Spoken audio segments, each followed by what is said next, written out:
The plane uncle is gonna ride with some lady looks like it's gonna catch fire. He really shouldn't get on that plane. The sudden exclamation from little Emily caught both husband and wife off guard, prompting a surprised huh from both. Especially me, I was doubly shocked. A plane ride with another woman? I thought he was just going on a business trip. Why does he need to ride with a woman? The reason quickly became clear. Unforgivable.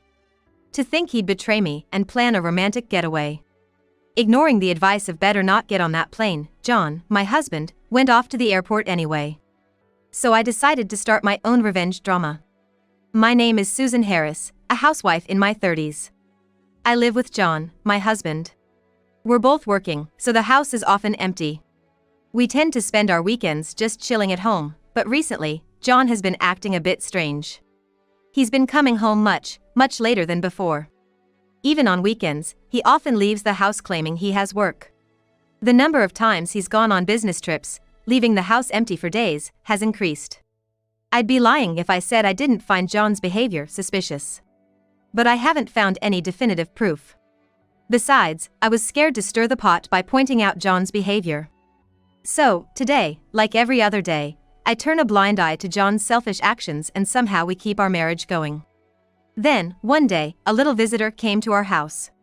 It was Emily, my brother and his wife's daughter. To me, she's my niece. My brother and his wife live close by, and we often dine together and go shopping, interacting in various ways. I've watched over Emily since she was a baby, and I often visit my brother's house to play with her, so Emily has grown quite fond of me. On a day when my brother and his wife absolutely couldn't, I, having the day off, agreed to have Emily over and look after her for the day. Auntie, let's play. Emily wants to play with dolls, she said with a smile as bright as a blooming flower as soon as she saw me, begging to play.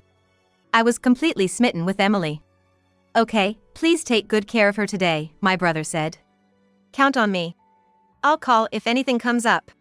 When I said that, my brother smiled as if relieved.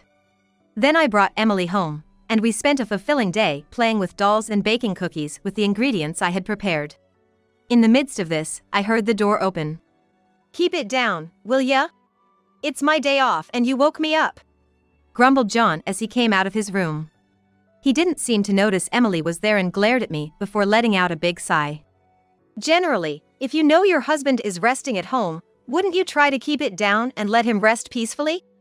Can't you even be considerate of such trivial things? You're really failing as a wife, he snapped. I'm sorry for the noise. But I did tell you beforehand that Emily was coming over today, didn't I? I even mentioned it might get a bit loud. Don't give me that excuse, John shouted back when I tried to reason with him. Surprised by his loud voice, I realized Emily, who was baking with me, looked like she was about to cry, so I quickly focused on getting John out of there. Even as John hurled terrible words at me, all I could say was I'm sorry. I didn't want to provoke John any further and scare Emily. Eventually, John seemed satisfied and said, I'm gonna wash my face, disappearing into the washroom. Relieved, I turned to Emily and apologized, and she bravely shook her head, saying, It's okay. Uncle looks like he's gonna fall, Emily suddenly said after John went to the washroom. Again? I asked, and she nodded. Emily has always said strange things. Almost like she can see into the future, especially about people she's close to or sees often.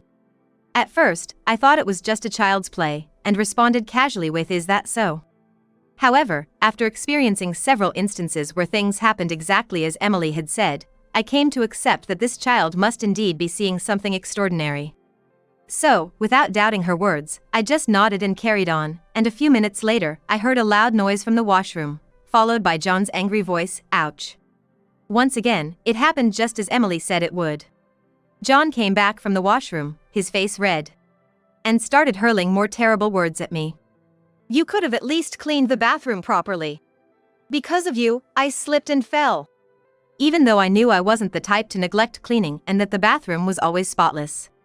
John's claim was clearly due to his own carelessness, and it was unbearable how he was pinning it on me. I always keep it clean. Don't blame me for your own carelessness, okay? Don't talk back to me. It's your fault, so apologize properly. His words were so unreasonable that I was utterly astounded. Despite it all being his own doing, He was pushing the blame on me, making me apologize, just to vent his frustrations. I sighed at John, who was like a small child unable to even control his own emotions. At the beginning of our marriage, John wasn't this selfish. He was, rather, a person who seemed to care about others. But as time went by, John began to show his true colors. He really didn't seem to care about anyone else at all. Just 1 month into our marriage, I found myself living as John's maid. I basically couldn't talk back to John, and even if I was made to do something I didn't want to, I couldn't complain. That was the rule imposed on me. If asked whether I wasn't angry about it, honestly, I doubt I could nod in agreement. However, I dreaded making waves in our marriage and complicating our life together even more. About a week had passed since the day Emily came to our house, when news of John's next business trip came in. This was his 3rd trip this month, and this time he was not going to be back for about a week. On the day he was to leave, as I was helping him pack, my phone rang. Who could it be? It was from my brother's phone. Thinking something might be wrong, I excused myself from John and answered the call, only to find Emily on the line. She probably borrowed my brother's phone. Emily sounded panicked on the other end. I told her to calm down and listened to what she had to say, and then she dropped a bombshell. Uncle's plane, the one with a lady on it, it's gonna catch fire. He really shouldn't get on that plane. I was shocked for 2 reasons. Emily's words about the plane catching fire and the fact that John was boarding a plane with a woman, despite being on a business trip. It was unthinkable for him to be on a plane with a woman on a business trip. What on earth was going on? It was getting me nowhere just thinking about it, so I told John that Emily had called and said, if possible, it's best not to get on the plane. But John brushed it off. I ain't got no obligation to play along with a kid's game. Today's trip is set, no way I'm not going, and he left the house. He would surely head straight to the airport. Emily's predictions had never been wrong before. It's likely not going to be any different this time, and John will probably meet a terrible fate. As his wife, I probably should tell him to turn back immediately. But more than that, I was concerned about why he was getting on a plane with another woman. I couldn't help but feel like I needed to uncover the reason behind why such a situation had occurred. So I decided not to stop John forcibly and just watch how things would unfold. So I could be ready to start my own vengeance if need be. Sometime later, while I was relaxing at home, the word breaking news flashed on the television that I had left on. Curious, I saw that a plane that had just left Japan had crashed. I had a bad feeling, and upon checking, sure enough, it was the plane John was on. The TV showed images of the plane on fire, perhaps ignited by gasoline. Was this what Emily was talking about? Just as I was starting to make sense of it all, I received a call from the rescue team. John had been rushed to the hospital and was in a touch-and-go situation. They also asked about a woman who was with John. Apparently in her 20s and worked nights, who had unfortunately died immediately after the accident. The rescue worker had tried to contact her relatives but couldn't reach anyone and, as a last resort, asked me. Regrettably, I had no information about her and had to confess as much. After thanking me for my cooperation, the rescue worker hung up. Life-saving efforts were likely still ongoing. I couldn't help but feel sorry for those involved in the accident. John was taken to the ICU. Due to the urgency of his condition, no visitors were allowed until he was stable, even family. While I should have been upset by this, I had other things I wanted to do, so it worked out for me. I properly informed both our families about John's accident. My in-laws were especially shocked, and hearing my mother-in-law break down crying over the phone genuinely pained me. But my desire for revenge is far from over. I won't be satisfied until I've dragged him through so much hell that he regrets even clinging to life. I could never forgive John for treating me like nothing more than a maid, while he gallivanted about and engaged in affairs. A few days later, I got a call from the hospital. Apparently, John had regained consciousness.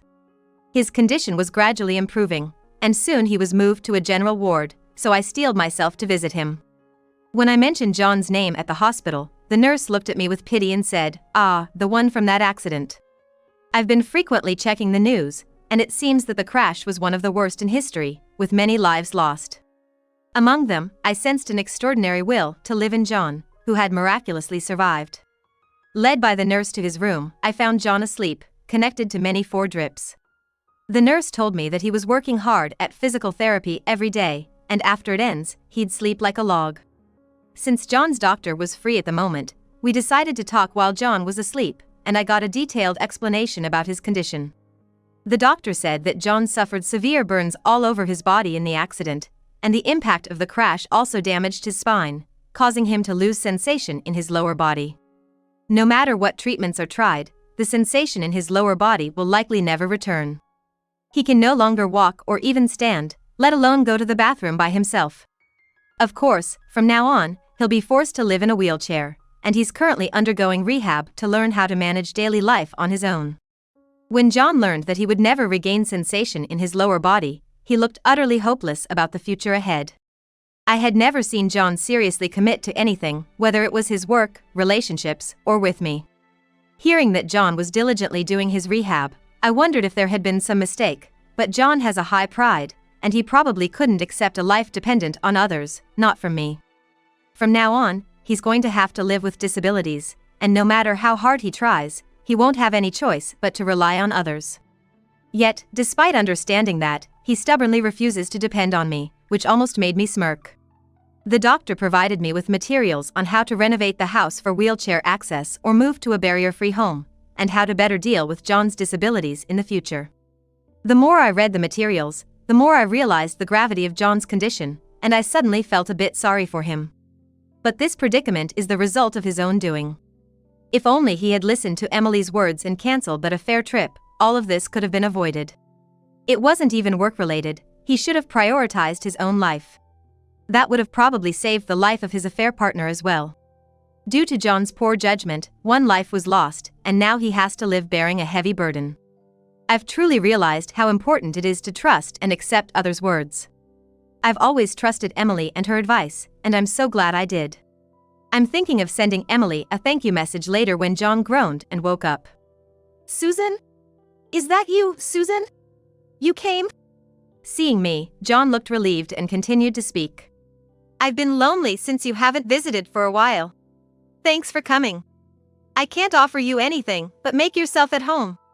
This was a completely different attitude from the John who used to belittle me and treat me like a maid.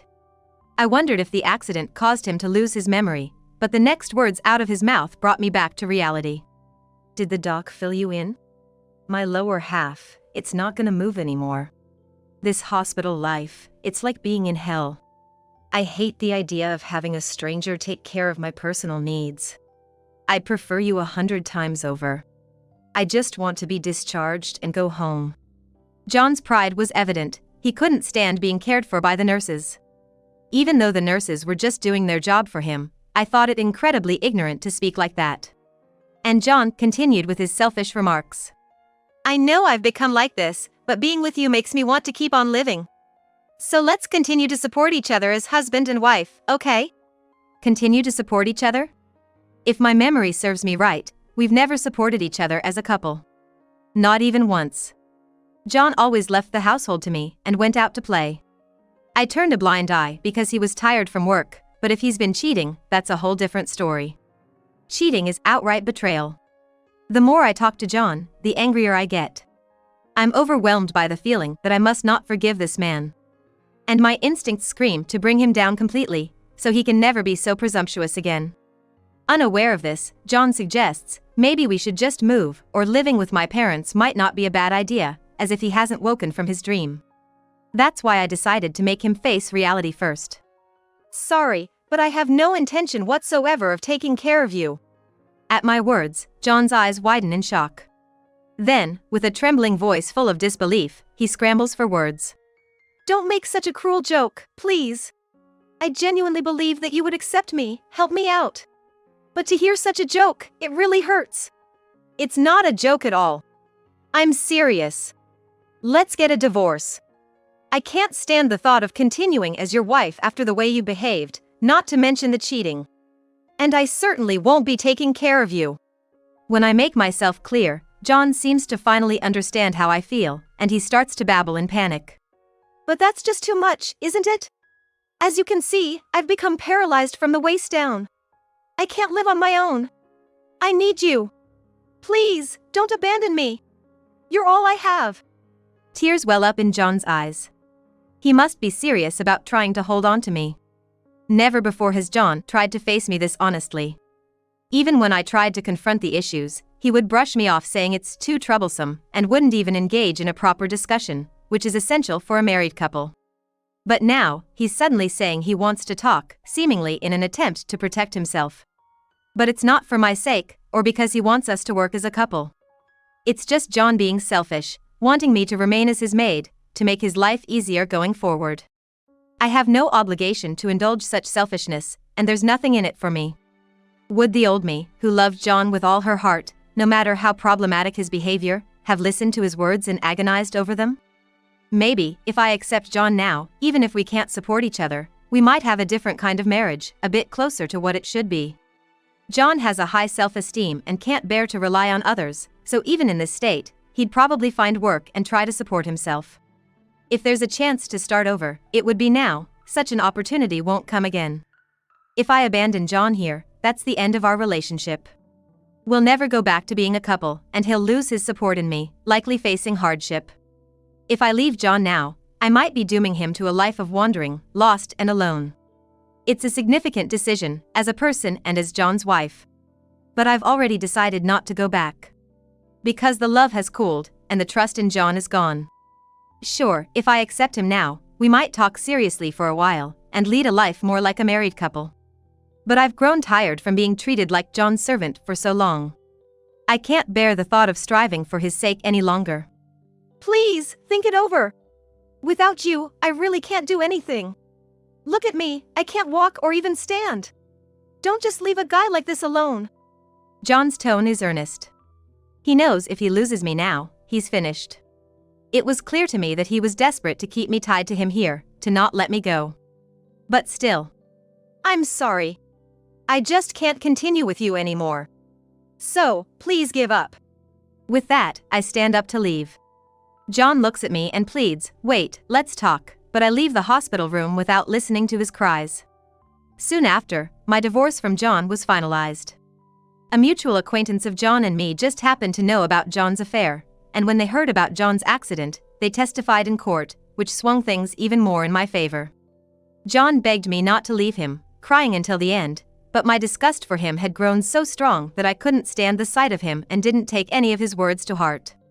I was able to claim a reasonable amount in alimony, though it wasn't a large sum. However, John had to quit his job because of the accident, and now he's working at a company that employs people with disabilities, doing much simpler work, so his salary has decreased. He's struggling to make ends meet with the alimony payments and can't afford a decent life. John's parents disowned him as soon as the affair came to light, and they didn't care if he was in a wheelchair. They want him to live strong on his own from now on. As for me, I'm living a relatively happy life after divorcing John. My brother and his wife, worried about me suddenly being single, bring Emily over often, which keeps me from feeling lonely. Auntie, let's play, let's play. Emily's words were the wake-up call I needed. That's why I'm so grateful to her. As an aunt, I want to keep trying to be a reliable presence for her.